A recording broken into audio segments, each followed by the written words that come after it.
నమస్తే. Welcome to Rio. మనతో ఉన్నారు ఖమ్మం కార్పొరేషన్ డైరెక్టర్ అడుసుమల్లి శ్రీనివాస్ గారు. సార్ నమస్తే. నమస్కారం అండి. సార్ ఉండవల్లి గారు మళ్ళీ జగన్మోహన్ రెడ్డి గారికి ప్రేమ లేఖలు రాస్తూ వస్తున్నారు.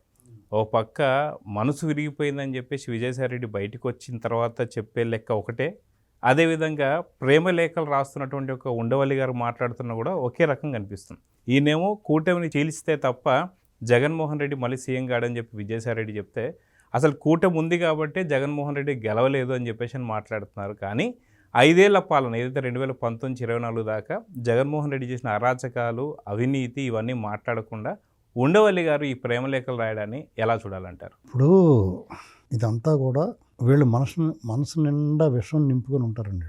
వీళ్ళు మెదళ్ళు పుచ్చిపోయి పురుగులు పెట్టేసి ఉన్నాయి. మీరు జగన్మోహన్ రెడ్డికి నిజంగా మేలు చేయాలనుకునే వాళ్ళు అయితే వీళ్ళు ఈ రకంగా హాని చేస్తున్నారు. అతను ఒక రకంగా చెప్పాలంటే అతను మేలు చేయాలనుకోండి. వీళ్ళు నీ విధానం కరెక్ట్గా లేదు, ప్రజా వ్యతిరేక నిర్ణయాలు తీసుకున్నావు, అప్పుడు మాకు కూడా గతి లేక, మాకు బుద్ధి లేక, సిగ్గు లేక నీకు సపోర్ట్ ఇచ్చాం, ప్రజలందరూ చీ అన్న తర్వాత మాకు కూడా చివుకు మందే, నువ్వు మారాలి, నువ్వు చేసిన తప్పిదాలకి క్షమాపణ కోరాలి. రాజకీయాల్లో సహజమే కదా, తప్పులు జరుగుతాయి, పొరపాట్లు జరుగుతాయి, తప్పులు ఉంటాయి. తెలియ చేస్తే పొరపాటు, తెలిసి చేస్తే తప్పు.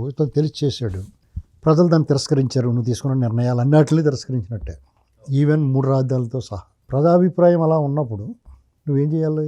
మన విధానం కరెక్ట్ కాదు, మనల్ని అంగీకరించలేదు జనం, కాబట్టి జనం వైపు నుంచి ఆలోచిద్దాం, జనం ఏం కోరుకుంటున్నారో చేద్దాం అని 1-2 ఏళ్ళు నోరు మూసుకుని ఇంట్లో ఎలాగ పడుకున్నావు కదా, ఇంట్లో కేవలం ప్రజా సమస్యల మీద. అంటే అనేక సమస్యలు ఉంటాయి, వీళ్ళు ఎంత చేస్తున్నా కానీ సమస్యలు మిగిలే ఉంటాయి. వాటి మీద నువ్వు మాట్లాడుంటే మీ నాయకులు కానీ, మీ విశ్లేషకులు కానీ, మీ టీం ఇటువంటి వక్రాచార్యులు, రాక్షస గురు శుక్రాచార్యులు అయితే జగన్ గురు వక్రాచార్యుడు అతను, ఇలాంటి వాళ్ళు అందరూ చెప్తూ ఉండాలి. సరే ధాన్యం వేశారు, సమయానికి డబ్బులు రాలేదనుకోండి, ఇంత రావట్లేదు. అప్పుడు జగన్ని మీరు విమర్శించారు కదా, సమయానికి రావట్లేదని, ఆలస్యం చేస్తున్నారని.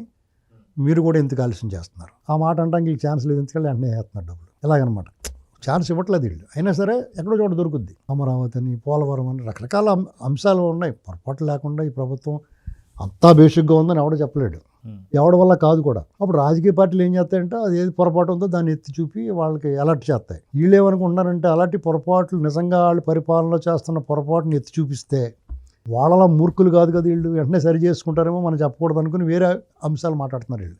ప్రజలకు అసలు పనికిరాని, ఉపయోగపడని అంశాలు మాట్లాడుతున్నారు వీళ్ళు. కావాలంటే చూసుకోండి ఏదైనా సరే. ప్రజలకు పనికొచ్చే అంశం ఏది మాట్లాడరు వీళ్ళు. ప్రభుత్వ యంత్రాంగంలో పనిచేస్తున్న అధికారులు కానీ, ఇలా కొంతమంది నాయకులు కానీ పనిచేసే తప్పులు ఉంటాయి, ఆ తప్పుల మీద మాట్లాడరు వీళ్ళు, ఎందుకంటే సరి చేసుకుంటారేమో అని. ఈ అరుణ్ కుమార్ గారు కూడా, లేకపోతే విజయసాయి రెడ్డి, వీళ్ళందరూ మాట్లాడేటంటే కూటమిగా కలిసారు కాబట్టి జగన్మోహన్ రెడ్డిని ఓడించగలిగారు అనేటువంటిది వాళ్ళ బలమైన నమ్మకం. నిజమే, అది కలిసి ఉంటే కలత సుఖం అనుకున్నారు వాళ్ళు. నువ్వు విడిపోవాలని కోరుకున్నాడు, కులాల మధ్య చిచ్చు పెట్టు, మతాల మధ్య పెట్టు, ప్రాంతాల మధ్య పెట్టు, మనుషులకి మధ్య చిచ్చు పెట్టు.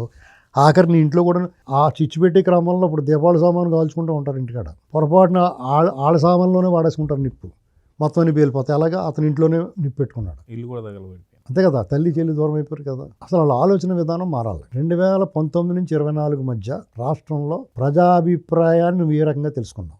నీకు ఒక స్పష్టత కావాలి కదా. సర్వేలు చేయించుకుంటావు, సర్వేలు చాలా వరకు 90% బూటకం ఉంటాయి. అప్పుడున్న ప్రభుత్వాలను మెప్పించడానికి కానీ ఏదో రకరకాల మార్పులు చేర్పులు చాలా బూటకాలు ఉంటాయి. 10% పర్ఫెక్ట్గా ఇస్తారు. నువ్వు ఆ సర్వేల్ని రాబిన్ శర్మ, లేకపోతే ఎవరో ప్రశాంత్ కిషోర్, లేకపోతే రిషి అని ఎవరో ఉన్నారంట, ఇలాంటి వాళ్ళు నమ్ముకోకూడదు. వాళ్ళని పెట్టుకుంటానే నువ్వు ఇంకా నమ్మకస్తులైన వాళ్ళతో మల్టిపుల్ ఉండాలి.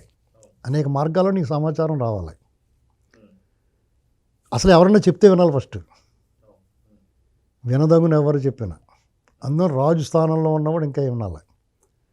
మంచి చెడు నిర్ణయం నువ్వు తీసుకో, తర్వాత నిర్ణయం నీదే ఫైనల్, కానీ ఫస్ట్ వినాలి. వింటే ఏది ఏంటో తెలుస్తుంది. నీకు వినడానికి బాధకం, సిరాకు, నీ బుర్ర ఏందో వస్తే అది మాట్లాడతావు, నీ బుర్రకు ఏందో వస్తే చేస్తావు. నీ మైండ్లో ఏముంటుంది? ఎంతసేపు చంద్రబాబు గారు భూతంలో కనపడతాడు నీకు, లోకేష్ గారు, పవన్ కళ్యాణ్ గారు కంటగింపుగా కనపడతారు నీకు. వాళ్ళని ఇబ్బంది పెట్టాలనుకుంటావు, వాళ్ళకి చెడ్డ పేరు రావాలనుకుంటావు. అది నీకు మళ్ళీ గాలికి పుట్టిన పార్టీ కాదు, ఎవరో చచ్చిపోతే వచ్చిన పార్టీ కాదు. అది కార్యకర్తల అభిమానం, పార్టీ సిద్ధాంతాల పట్ల ఆకర్షితులైన వాళ్ళ తాలూకా బలమైన పునాదితో ఉన్న పార్టీ అది. కాబట్టి నీలాంటి వాళ్ళు ఎంతోమంది వచ్చి కొరికినా అది ఎప్పుడు అలాగే ఉంది. చిలక్కొట్టిన జాంపండు లాగా గరిగితన్న గాడిదైపోయింది కానీ గరికి అలా పచ్చగా ములుస్తుంది అంటారు. కాబట్టి అది అలాగే ఉంది. అది ఎందుకు అలా ఉందో కనుక్కోవాలి, తెలుసుకోవాలి. ఫస్ట్ నీ పార్టీతో పాటు ఎదటి పార్టీ బలం ఏంటి బలహీనత ఏంటి తెలుసుకోవాలి. ఆ రెండు తెలుసుకోవడంలో విఫలమయ్యావు నువ్వు.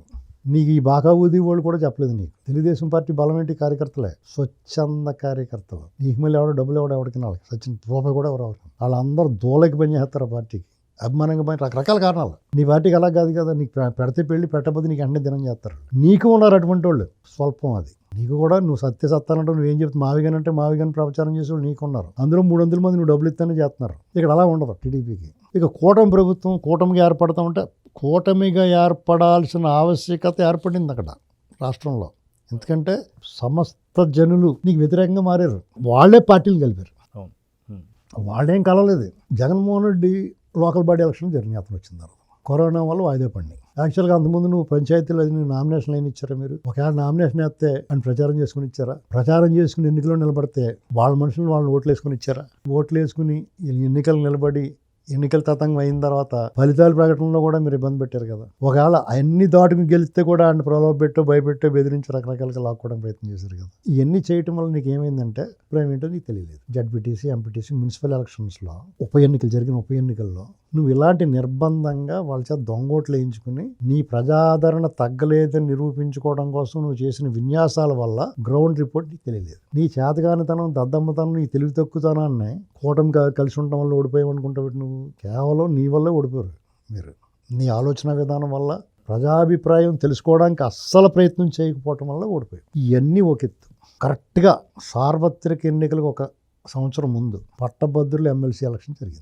నీ దొంగోట్ల మనుషులు వచ్చారు. కరెక్ట్గా సంవత్సరం ముందు రాష్ట్రంలోని 3 ప్రాంతాలకి ప్రాతినిధ్యం ఉంది ఆ ఎలక్షన్స్లో. యథావిధిగా నీ దొంగోట్లు వచ్చిన పొట్టకొత్త అక్షరముఖరాలు పట్టభద్రులుగా వచ్చారు. వాళ్ళు ఎవరు పంపించారండి? మీ గ్యాంగ్ దొంగల మూట పంపించిందని డైరెక్ట్గా చెప్పారు మీడియా ముందు. అందులో అలాంటి దొంగోట్లు వేసుకున్నా మీరు ఓడిపోయారు. ప్రజలు ఏకపక్షంగా మద్దతు ఇచ్చారు. అదే సమయంలో శాసనసభ్యుల ద్వారా ఎన్నిక కాబడిన ఎమ్మెల్సీ ఎన్నిక కూడా అవాళ ప్రతిపక్షం గెలిచింది కదా అక్కడ. అనురాధ గారు అంటే నీకు ఏమర్థం అవ్వాలి అక్కడ? రాష్ట్రంలో ప్రజలు పట్టభద్రులు ఇప్పుడు ఇవాళ చదువుకున్న వాళ్ళు ఎస్సీ, ఎస్టీ, బీసీల నుంచి లేరా పట్టభద్రులు?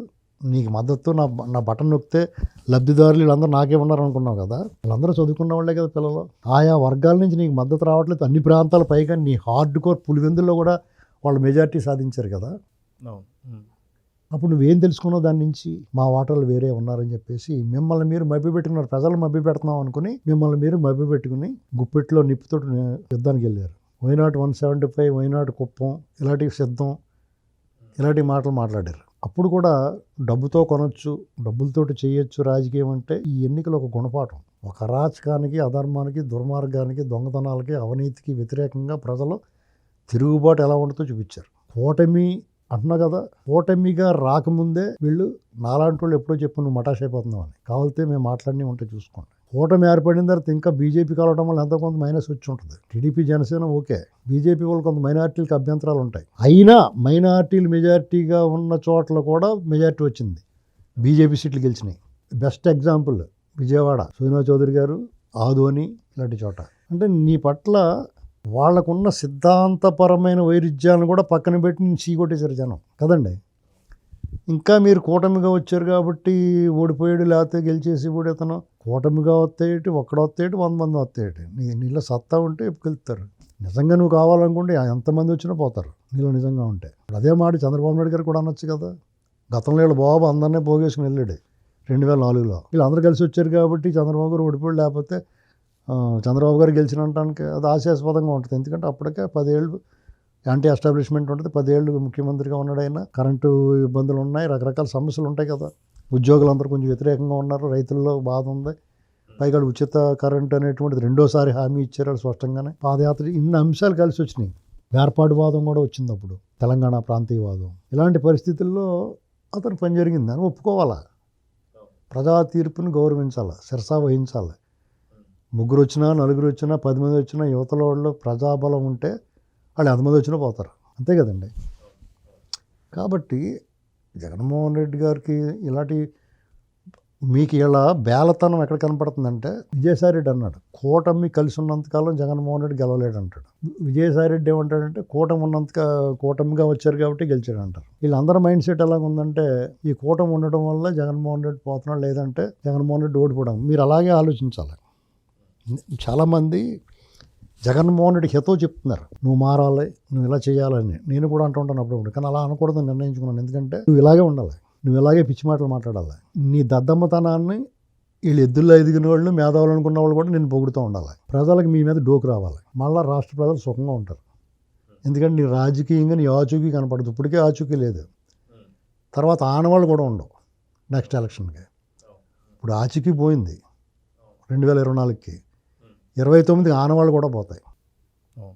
ఇది జరగాలంటే వీళ్ళు ఇలాగే మాట్లాడాలి. మావిగన్లో అమరావతిని భ్రమరావతి అన్నవాడు కూడా మాట్లాడుతున్నాడు ఇవాళ. అసలు ఏం చరిత్ర తెలుసు ఆ ప్రాంతం గురించి. అమరావతి అనేటువంటిది ఇది క్షేత్రం మహిమ, యాదృచ్ఛికమా, మళ్ళీ అక్కడ అమరావతి రాజధానిగా రావటం విధిలిఖితమా అనేటువంటిది ఆలోచించుకోవాలి. అతను ఆ చరిత్ర గురించి ఒకసారి తెలుసుకోవాలి. రాజధాని అనేటువంటి పదం రాజ్యాంగంలో లేదంటాడు, లేకపోవచ్చు. మరి 3 రాజధానులు ఎలా ఉంది? 3 రాజధానులు ఎలాగన్నాడు? ఇప్పుడు మావిగా నిజంగానే రాష్ట్రాలకి ముఖ్య పట్టణం అంటారు, క్యాపిటల్ సిటీ. అలాగే అనుకో, నువ్వు నీకు ఎలాగ అర్థమైతే అలా మాట్లాడుకో, తప్పే ఉంది. అందరికీ ఇలాగ అర్థమైంది కూడా ఇలా మాట్లాడుతున్నారు, తప్పే ఉంది. ఇక్కడ అసలు విషయం వదిలేసి కొసర విషయాలు మాట్లాడతారేంటి మీరు? భూములు ఇచ్చిన రైతులు, అక్కడ శాసన సభ, సచివాలయం, హైకోర్టులు, వివిధ ప్రభుత్వ రంగ సంస్థలు, ఎస్ఆర్ఎం లాంటి యూనివర్సిటీలు, క్వాంటమ్ వ్యాలీ ఇలాంటివన్నీ వచ్చిన తర్వాత నగరం, పైగా నగరంలో జనాభా రోడ్ సైడ్ హైవే పక్కన వేసుకోవాలంటాడు. హైవే పక్కన వేస్తానికి స్వస్థత మహాసభలో గుడారాలు వేస్తానికి ఇది ఏమన్నా? వాళ్ళంటే ఒక మతపరమైన ఎక్కడో చోట ఖాళీ ప్లేస్ చూసి హైవే పక్కన అందరు రావడానికి రవాణా బాగుంటుందని వేసుకుంటారు. ఇది అలాంటిది ఏం కాదు కదా. హైవే పక్కన డాబాలా లేకపోతే ఫుడ్ కోసం ఆగుతారు, బాగా బిజినెస్ అవుద్దని. జనాభా ఏం తక్కువ ఉన్నారు అక్కడ. జగన్మోహన్ రెడ్డి కొత్తగా ఏం కనిపెట్టలేదు భావిగానే. ఆల్రెడీ సిఆర్డిఏ పరిధిని విస్తరించారు. ఇప్పుడు వీళ్ళు గుంటూరు విజయవాడ మధ్య రాజధాని, దాన్ని సవరించి సిఆర్డిఏ పరిధి పెంచి వీలు చేశారు ఇప్పుడు, అంతే కదండి. అందులో జనాభా ఎక్కడ ఉన్నారంటారు, కొత్తగా ఏం పుట్టక్కర్లేదు, అక్కడ ఉన్నవాళ్ళు చాలు. తర్వాత ఇన్స్టిట్యూషన్స్ వస్తే కొంతమంది రావచ్చు ఉద్యోగార్థులై. ఇప్పుడు క్వార్టర్స్ గేటర్స్ అన్నీ కట్టారు, అవన్నీ నిండిపోతాయి. కాబట్టి వీళ్ళ గౌరవం దక్కాలంటే విషయం కక్కడం మానాలి. మాడభూషి శ్రీధర్ అయినా, ఉండవేల అరుణ్ కుమార్ అయినా, వైజాగ్ ఈవీఎస్ శర్మ కేసులు వేయటం ఆపి ప్రజలకు ఉపయోగపడి పనులు చేస్తూ ఉండాలి. అక్కడ ఏ రాజకీయ నాయకుడు ఎవరిదో భూమి దుబ్బేస్తున్నాడు అనుకో, ఏ పార్టీ కూడా అన్న కానీ వాళ్ళకి న్యాయం చేయండి. మీకున్న పరపతితోటి, మీకున్న తెలివితేటలతోటి అభిమానేసి పనికిమాలిన ఉపన్యాసాలు ఎత్తినందుకు దీనివల్ల ఏమవుద్దంటే కొంపలే మునిగిపో. ఇప్పుడున్న కూటమికి ఏ కూడా కూడదు. మాకు మిమ్మల్ని తిట్టుకోవడానికి అవకాశం వస్తుంది తప్ప మీ గౌరవం పోద్ది. గతంలో మీ స్థాయిలు మంచి, ఇలాంటి ఒక దద్దమ్మకి అరాచకవాదికి సపోర్ట్ చేస్తే, అధర్మం వైపు నిలబడితే మీ విలువ తగ్గిపోద్ది. ఆల్రెడీ విలువ ఇప్పటికే తగ్గిపోయింది, 0 అయిపోద్ది, తర్వాత శూన్యం అయిపోద్ది, అంతే, ఏం ఉండదు. అది గుర్తుపెట్టుకుని వ్యవహరించాలి. సో చూద్దాం సార్, ఖచ్చితంగా ఉండవల్లి అరుణ్ కుమార్ కావచ్చు, లేదా విజయసాయి ఎవరైనా కానీ ఉన్నాయి. అవును. సో ఈ కూటమి ఉన్నంత వరకే వీళ్ళకి సంబంధించినటువంటి ఒక రాజ్యాంగంలో వీళ్ళు ఉంటారని చెప్పేసి అనడం, లేదా జగన్మోహన్ రెడ్డి మళ్ళీ రావడం అని చెప్పేసి అని మాట్లాడడం, అదేవిధంగా బీజేపీ లేకపోతేనే, అంటే బీజేపీ అతి తొందరలో కూడా విడిపోతుంది అని చెప్పేసి ముందే ఆ ఉండవల్లి అరుణ్ కుమార్ జోషి చెప్పడం అనేది చాలా హాస్యాస్పదం. ఇప్పుడు మీకు ఏమవుతుందంటే అండి, బీజేపీ ఎందుకు విడిపోవాలండి? జగన్మోహన్ రెడ్డికి వల్ల వాళ్ళకేంటి బెనిఫిట్? ఇప్పుడు వీళ్ళ వల్ల ఏం నష్టం ఉంది? కూటమి వల్ల జగన్మోహన్ రెడ్డి వల్ల వాళ్ళకి మద్దతు అవసరం లేదు, జగన్మోహన్ రెడ్డి వల్ల అది ఉపయోగం లేదు. ఇప్పుడు కూటమి వల్ల వాళ్ళకి మద్దతుగా ఉన్నారు. పైగా ఎన్డీఏ గవర్నమెంట్ ఆ పైన కింద ఈ గవర్నమెంటే ఉంది. వీళ్ళతో విడిపోవాల్సిన అవసరం ఏముంటుంది? జగన్మోహన్ రెడ్డి ఏమైనా హిందూ సంఘమా, ఆర్ఎస్ఎస్ బలపరిచినోడా? అతను క్రైస్తవుడు కదా, అన్యమతస్తుడు కదా, వాళ్ళతో ఎందుకు జత కడతారు వాళ్ళు? ఇప్పుడు లాజికల్గా కూడా ఆలోచించిన వాళ్ళకి ఏంటంటే, ఇన్నాళ్ళకి మధ్యలో చంద్రబాబు నాయుడు గారిని, నేను ఓపెన్గా చెప్తానండి, జగన్మోహన్ రెడ్డి అనేటువంటి అతన్ని ఖచ్చితంగా బీజేపీ సపోర్ట్ చేసింది 1924 మధ్య. సపోర్ట్ చేయడం అంటే అతను ఏం చేసినా కానీ చూసి చూడనట్టు ఊరుకున్నారు. కారణం ఏంటంటే చంద్రబాబు నాయుడు గారిని వాళ్ళ దారిలో తెచ్చుకోవడానికి అనుకుంటున్నాను నేను, నా వ్యక్తిగత అభిప్రాయం. ఆయన వచ్చేసిన తర్వాత వాళ్ళు తెగ ప్రేమించుకుంటున్నారు. ఇప్పుడు జగన్తో పని అయిపోయింది వాళ్ళకి. అందుకనే ఇప్పుడు రఘురామకృష్ణరాజు గారి కస్టోడియల్ కేసులు A1గా మారబోతా ఉన్నాడు జగన్మోహన్ రెడ్డి. రేపు మాపో అతన్ని రమ్మని అని పిలుస్తారు పాటతోటి, గుర్తుపెట్టుకోవాలి అది. సో చూద్దాం సార్, ఖచ్చితంగా కూటమి ప్రభుత్వం విడిపోవాలని కోరుకునేటువంటి వీళ్ళందరూ కూడా వీళ్ళకి రాబోతున్న భవిష్యత్తు ఎలా ఉండాలనేది ప్రజలు వాళ్ళకి తెలియని నిర్ణయించాలి. విషయం ఏంటంటే కూటమి ముక్కలు అయిపోయినా కానీ జగన్మోహన్ రెడ్డి మళ్ళీ రాడండి, అది గుర్తుపెట్టుకోవాలి. చూద్దాం సార్ ఏం జరుగుతుంది. నమస్తే. Please subscribe to Leo News for more videos.